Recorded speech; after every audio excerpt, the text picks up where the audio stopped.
শুরু স্পেশাল মশলা দিয়ে পনির কাটা, কাজু বাদাম বাটা, আর এইভাবে রান্না শুরু।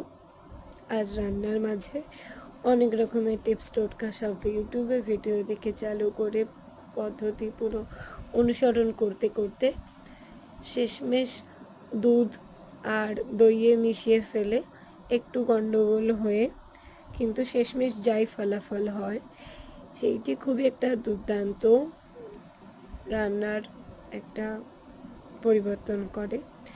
এবং পরিবর্তনের শেষে যেই টেস্টটি পাওয়া যায় সেই টেস্টটি একদম অতুলনীয় হয়ে দাঁড়ায়। এই এত ঝামেলা ঝঞ্ঝার মধ্যে গিয়েও যে ওই 10 মিনিটের খাওয়ার জন্য আধ ঘন্টার তোড়জোড়, সেটি যখন সাফল্যতা পায় তখন সেটি দেখতে এতটাই অপূর্ব লাগে, ঠিক এই খাদ্যটি যেরকম দেখতে লাগছে। আর এই অপূর্ব খাদ্যটিকে তার সম্পূর্ণতা দিতে রাঁধুনির